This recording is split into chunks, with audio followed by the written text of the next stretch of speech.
Hello மக்களே, welcome back to my channel பிரச்சு cakes and vlogs. இந்த கேக் ஆர்டர் எனக்கு ஒரு சம்பவம் பண்ண பார்த்துச்சுங்க.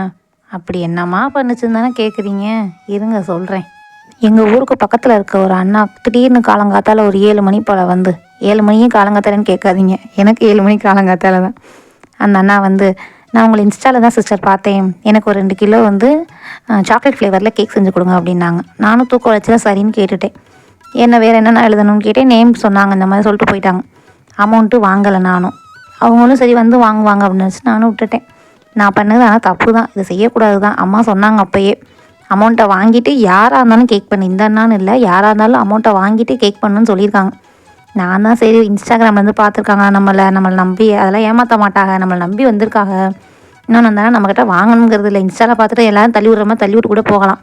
ஆனால் அந்த அண்ணா நம்மளை நம்பி வாங்குறாங்கிறதுக்காக நான் அதோட பேர் எதுவுமே கேட்கல, அந்த அண்ணா பேர் கேட்கல, எதுவுமே கேட்கல, ஃபோன் நம்பர் கூட நான் வாங்கலை. சரின்னு செஞ்சு எல்லாமே முடித்து ஃபினிஷும் பண்ணி ஃப்ரிட்ஜில் வச்சுட்டேன். 6 மணிக்கு பார்த்தேன் வரலை அந்த அண்ணா, 7 மணிக்கு பார்த்தேன் அந்த அண்ணா வரலை, 8 மணிக்கு பார்த்தேன் வரல.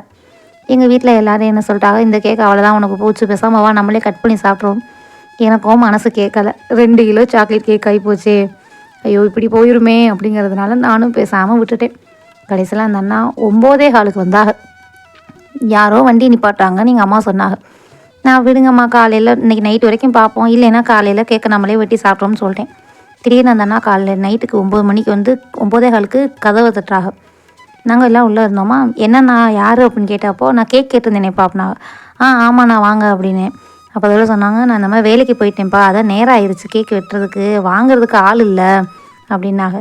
நல்ல வேலைண்ணா, நீங்களாவது வந்து வாங்கிட்டு போவீங்க, நான் இந்நேரம் வெட்டி சாப்பிட்ருப்பேன் அப்படின்னு அந்த நாட்டையே சொல்லிவிட்டு அதோட கேக்கை டெலிவரி பண்ணியிருந்தேன். ஆனால் இது எனக்கு ஒரு புது பாடமாக இருந்தது. நான் பெரும்பாலும் யார்ட்டையுமே அமௌண்ட்டு முன்னாடி வாங்குறது கிடையாது, ஆனால் வாங்கி தான் செய்யணும். ஹோம் பேக்கராக உள்ளவங்க நிறைய பேர் நானும் சொல்லி இது பண்ணிக்கேன். ஆனால் எனக்கே அந்த இடத்துல வரையில் தான் எனக்கு அது கொஞ்சம் ஃபீல் ஆச்சு. சரி அப்போ எல்லாமே உண்மை தான் போல், நம்மளை மாதிரியே நிறைய பேர் இருக்காங்க அப்படின்னு. அதில் இருந்து இது இப்போ வரைக்கும் எல்லாட்டையுமே அமௌண்ட்டை வாங்கிட்டு தான் கேக் செஞ்சு கொடுக்குறது. நீங்களும் மானாமதுரை, இளையான்குடி, சிவகங்கை, பரமக்குடி, மேல்நட்டூரில் இருந்தீங்கன்னா நம்மக்கிட்ட வந்து கேக் ஆர்டர் பண்ணலாம். ஆர்டர் பண்ணுறதுக்கு மேலே இருக்க நம்பருக்கு வாட்ஸ்அப் பண்ணுங்கள். இந்த வீடியோ உங்களுக்கு பிடிச்சிருந்துச்சுன்னா மறக்காமல் லைக், ஷேர், சப்ஸ்கிரைப். தேங்க்யூ.